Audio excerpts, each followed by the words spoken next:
Welcome back to another Those Twisted Pines reading, dear researchers. Today we're going to be reading 3 Farewells, Viewpoint 2, Aktus, written by DJ Cactus, Jacob Conwell, and Twisted Gears. Now, without further ado, Aktus. It's a new project they want to assign me to, said Greg Collins. Details are hush-hush right now, but I've been told I'll be getting more information here soon. Just need to get my credentials through. Carlisle Aktus nodded. I am happy for you. If you enjoy this new station, perhaps I will give you a call when my assistant director position opens up, yes? They both laughed quietly. Each knew that William Borley was as intractable as a boulder, and would only leave his post as assistant director of Site 81 if he was crushed beneath one. Carlisle took a sip of his drink. Any idea what Dr. Johnston has brought us here for? Collins followed with a sip of his own and a shake of his head. He hasn't said anything to me. Of course. Carlisle glanced around the room. Do you know these men? Collins shrugged slightly. I do. The one over by the bookcase, interesting guy. Name's Navarro, former an artist. I'm not sure when the Foundation picked him up, or why the hell he's in here, he said, finishing with the drink. And that kid over there, that... The man across the room laughed sharply. Carlisle raised an eyebrow, while Collins nearly choked on his drink. Near the bookcase, Navarro glanced towards the source of the disturbance, before returning his attention to the shelves. Peculiar fellow. You were about to say his name? Carlisle observed, playing with the ice at the bottom of his glass. Collins composed himself. Right. That's Conwell. He was Johnston's assistant. Just some young kid. I'm not sure if he even has any assignments of his own yet. Carlisle nodded.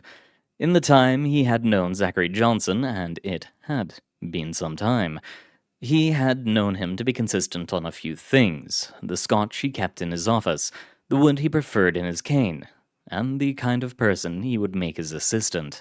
Conwell, however, did not seem to fit. There was a creak of metal, and the door behind them opened slowly. Carlisle turned his head and peered at the individual entering the room from behind his dark glasses, and had to force himself from gasping. He realized suddenly how long it had been since he had last seen Dr. Johnson, and how quickly things might change in that time. When they had last seen each other, Zachary Johnson was a man not unlike himself, robust despite his age, ever curious, fascinated by the world around him and by the work that he did. He was a man who commanded respect, and whose presence announced itself. This man, however, was not that man. Dr. Johnson, what the hell happened to you? Conwell said from across the room. His flesh hung limp on his bones. His feet no longer walked but shuffled. His breathing was labored, his skin pale. His eyes were sunk deep within his skull. And if there was any light that remained there, it was quiet and cold. Carlisle felt a twinge of grief stir within him, the feeling of suddenly realizing lost time. Give me a moment to get there, Zach said with a sad smile. The man slid quietly across the room, walking on the bated breath of those assembled. He stopped at his desk, sat down a box that he carried in, cleared his throat, and spoke. First off, thank you all for being here. I know that for some of you this meeting was short notice, and that the trip was a great distance. I cannot begin to say how much I appreciate all of you attending. I see some of you have already found the drinks. If you haven't already, please help yourselves as we proceed. Carlisle had finished his drink, and before Dr. Johnston's appearance had contemplated another. This feeling had long since passed. His eyes were fixed on the specter before him. I will not mince words with you, gentlemen, Johnson continued. I am dying. It was the reason for my retirement. I have been diagnosed with glioblastoma multiforme, and should the disease continue its course, I will be dead within the next 4 months. As he heard the other guests let out exclamations, a breath caught in the back of Carlyle's throat. He had feared as much. When he had heard of Dr. Johnston's retirement, like himself, Zachary was not a man to take life lying down. He was at his finest in a lab or in the field, where he could get his hands and boots dirty. His retirement could only signal one thing. And yet, Carlyle could not have imagined this. He had figured it must have been something about his leg, that damned leg that had given him so many problems as of late. Maybe even his heart, since his lifestyle had never been a healthy one. It could have been so many things. 4 months. Rather than burden all of you with my suffering, I felt it would be more my style to take advantage of what strength I have left and leave each of you a final gift, Johnson said. You know, say my goodbyes while I'm still half the man I was, while I still embody how I'd like to be remembered. Zach reached behind him, into the wooden box he had brought in. From within, he drew a smaller box, made of a polished black material. Carlyle could see that it was ornate, and that it had an inscription on the lid. He could not read it. Let's begin, then, Zach said. He turned to the man by the bookcase. Daniel, you have saved my life on 2 separate occasions. After the first of these times, you gave me this trinket. While it is not my place to reveal what it is to these gentlemen, I do feel that considering the circumstances, it would be put to better use if returned to your possession. The man that Collins had called Navarro stepped forward and gingerly pulled the box from Zach's hands. He looked down at it, not once, making eye contact. It was truly a beautiful gift. Thank you for sharing it with me. Zachary smiled softly. Any time, Navarro said, as he looked up. He was smiling as well, and then placed the box into his breast pocket. He walked back towards the bookcase. Carlyle, Zach said, and Carlyle raised his eyes to meet his friends. In them he saw the 40 years that had passed since they had first walked through the doors of Site 19, back when they were younger men. The light that was dim moments before was bright again, and somewhere within Carlyle something stirred, something that had not felt the sun in years. You and I started at the Foundation around the same time. You are easily one of my oldest friends, and we have had more than our fair share of close calls. He grinned. This is the revolver I used during that containment breach in '96. I can think of no better person to have it than you. I hope you will never find yourself in a position to use it. But if you do, I think you'll recall that this can get the job done.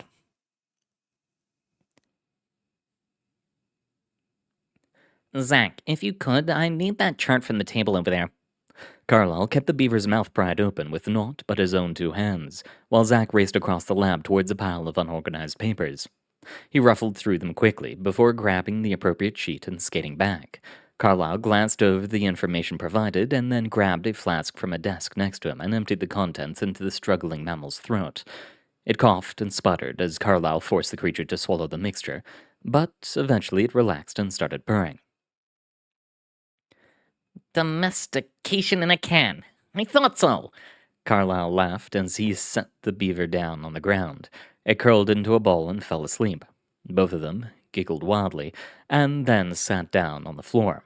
Carlyle was soaked with sweat, and Zack was not far from it. They each panted, staring at the now sleeping beaver between them. So, where did we get this from? Zack said between breaths. I heard Montgomery saying this was a MC&D thing. Carlyle nodded. That it is, originally intended for human test subjects, but just as applicable with beavers. They both laughed again. But they were interrupted by a distant whine, one that grew louder as it was activated throughout the different wings of Site-19. As it drew closer, they could make out the tone and tempo of this particular whine, and the hairs standing up on the back of their necks made it clear what they were hearing. Breach. Klaxon. Zack jumped first, grabbing the startled beaver and moving it quickly towards a mobile animal containment unit on the far side of the lab. Carlyle gathered up the domestication serum and ran it over to a refrigerated locker. Both of them scurried around wildly, trying to clean up and secure the lab, as the alarm sounded shrill above them. As they passed, Zack shouted out across the din. Where's the designation? You heard it yet? Carlyle was about to respond, but an automated message cut him off. Warning. All Site-19 personnel. SCP-682 has breached containment. SCP-682 has breached containment. Personnel are ordered to report to their designated breach sites for further instructions. Warning. SCP-682 is a hostile Keter-class object. Do not attempt to engage. The name alone sent shivers through Carlyle's spine, and he remembered the long nights going through case reports with his new Level 3 clearance. The hard-to-destroy reptile, they called it. The casualty logs alone were enough to chill a man to the bone. Get to the breach site, go! Zack shouted at him. I'll be right behind you. Carlyle nodded and then took off. Down the main D-wing corridor, the lights had dimmed and only the bright red warning lights cut through the darkness. In the distance, he heard the sounds of shrieking metal and a low pulsating roar. He reached for his hip and found his sidearm resting comfortably at his belt line. A small comfort, he thought, but a necessary one. As he reached the breach site, which was all of a glorified dining hall near the main hub of the D-Wing, he saw bedlam streaming in from all directions. Near the hallway that led to the E-Wing, an MTF team was directing personnel towards the bunkers in the C-Wing. As Carlyle trudged through the sea of white coats, he caught a glimpse down the long and dark E-Wing corridor. Near the end, he saw the white bursts of gunfire, and saw a fire burning somewhere beyond that.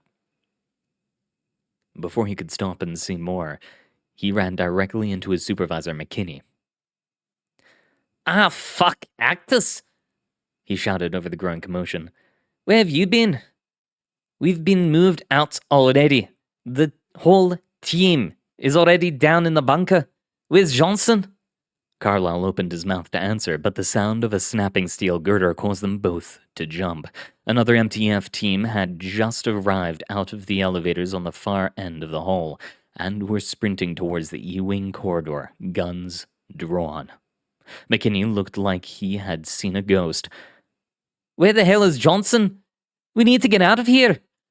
Carlyle strained to see over the barricade that had come up at the opening of the E-Wing corridor. He could see it now, growing huge as it approached. A colossal iron-plated monstrosity.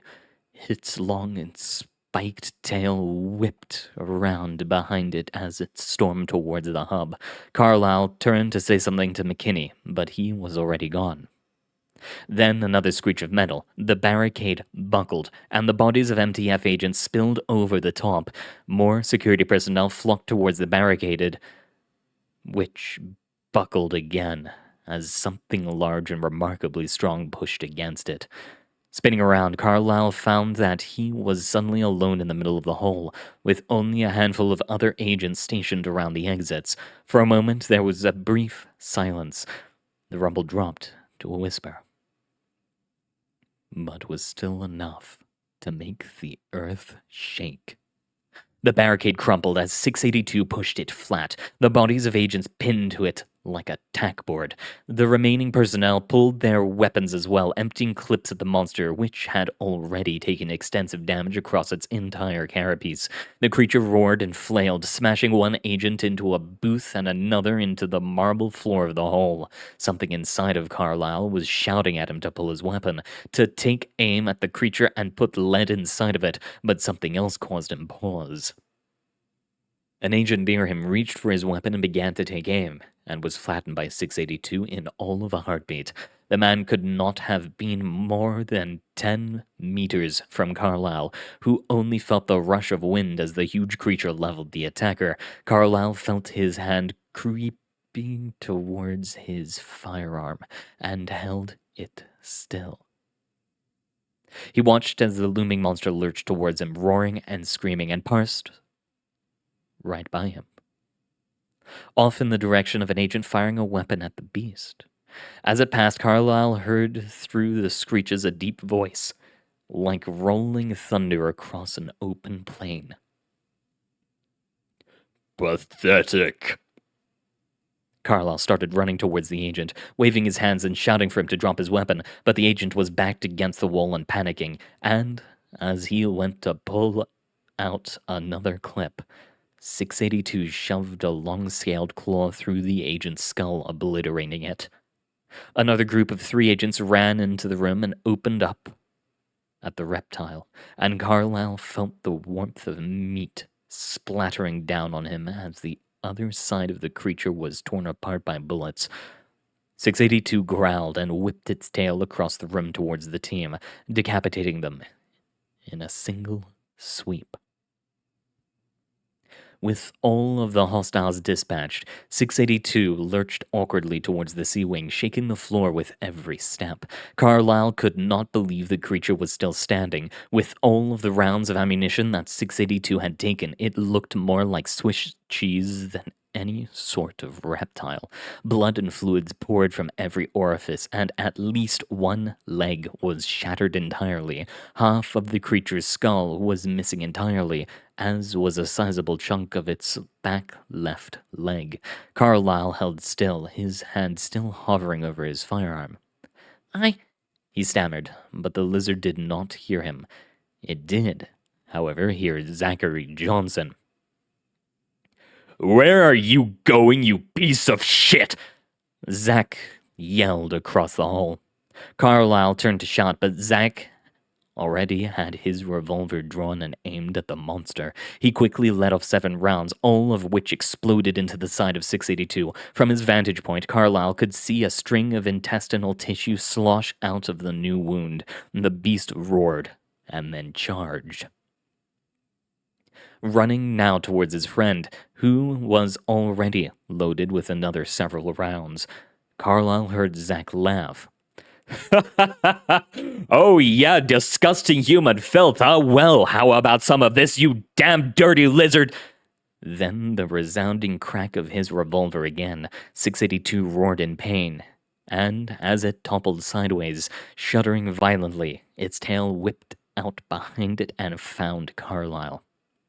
It smashed into his side, knocking him over and sending his weapon skating across the room. Carlyle groaned in pain, but the sound of Zach shouting brought him to his feet. Near the entrance to the D-wing, Zach was pinned against the wall as 682 lumbered up on its captured prey.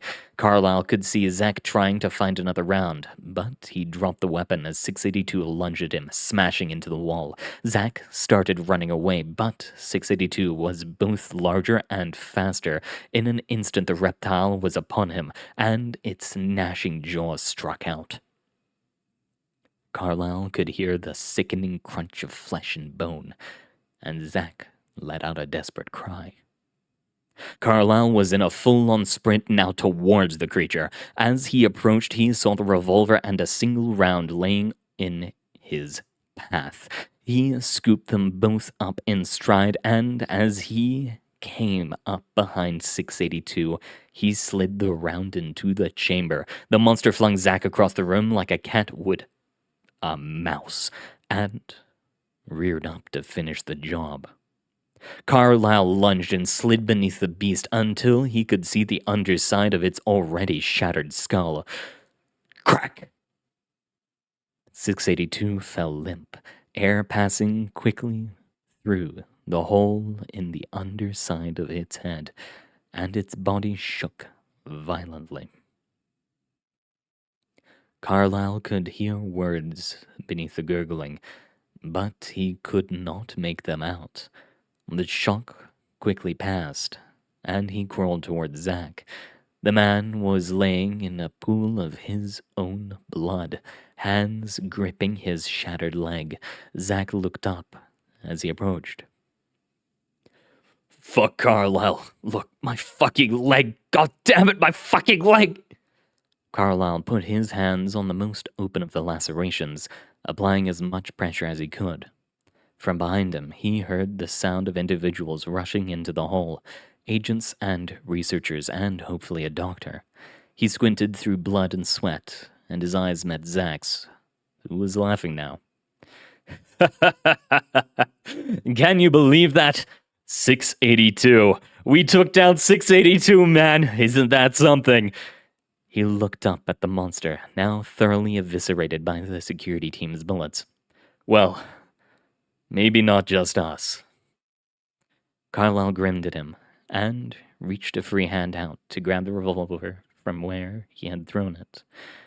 As a team of doctors approached them, Carlyle handed the weapon to his friend, who grabbed it and laughed again. Thanks for letting me use that, Carlyle said as the medical team lifted Zack onto a stretcher. You are welcome, as well. Zack bellowed laughter throughout the hole as he was quickly moved towards the C-Wing infirmary. Carlyle sighed and collapsed onto the ground. From his spot, he could see a team of containment specialists gathered around 682, and he wondered. He noticed McKinney walking quickly towards him, red in the face. Carlyle smiled and then laid down and closed his eyes. Carlyle chuckled as he stood from his spot on the couch, and he approached the desk. Zack handed him the pistol, which Carlyle immediately laid back on the table as he scooped his friend up in a hug.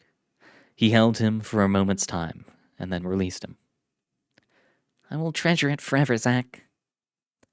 I appreciate that.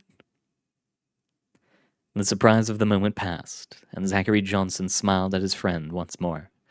Carlyle picked up the revolver from the desk and slid it into his pocket before returning to his seat. Greg, Zack said as he pulled out an ornate polished chessboard. You were my first assistant and have, since, become one of my closest friends and colleagues. This is the same chess set I used to have in my office. You should recall the numerous games we played, you as black and I as white. It is my hope that it may bring you as many fond memories with your assistance as it brought me. Collins stood and approached the desk, and Carlyle could see tears forming behind the man's thick glasses.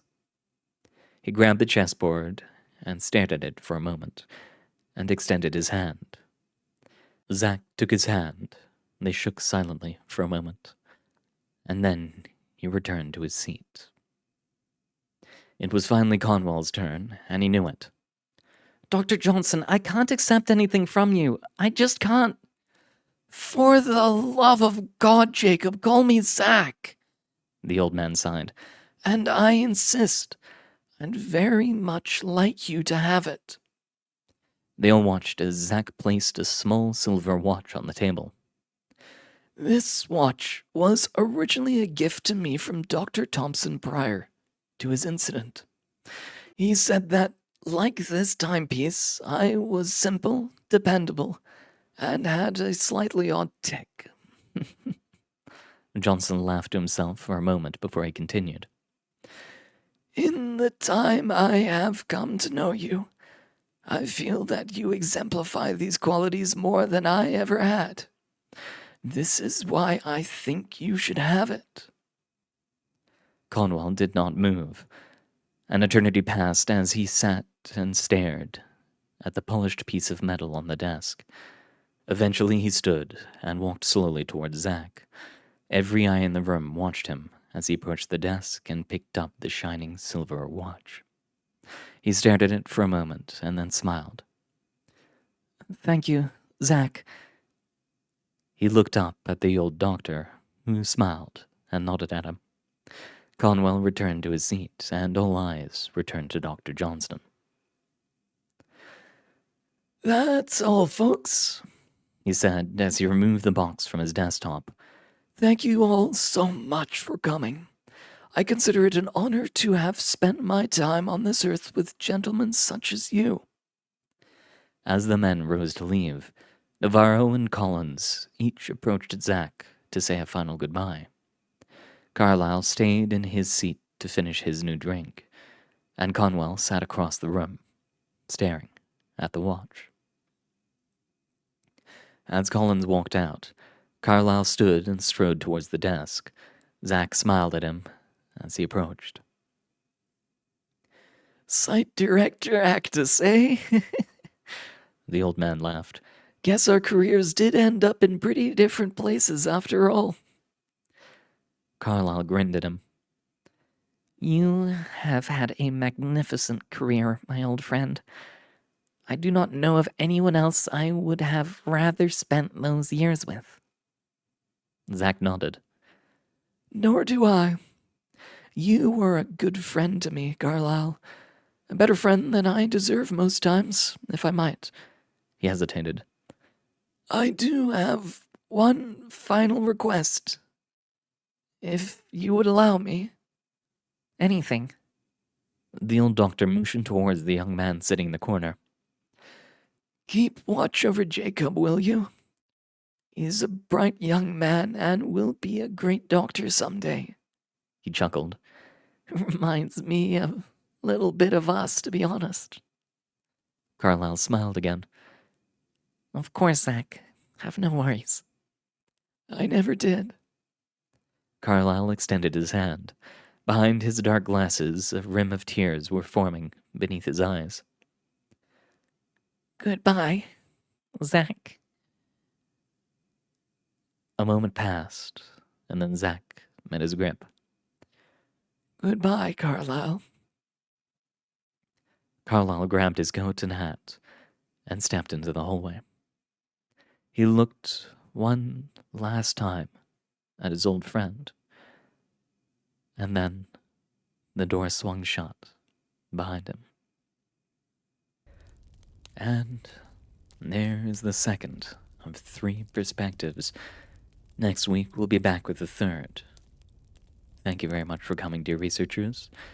I hope you've enjoyed the reading, and I hope to see you all next time. Good luck.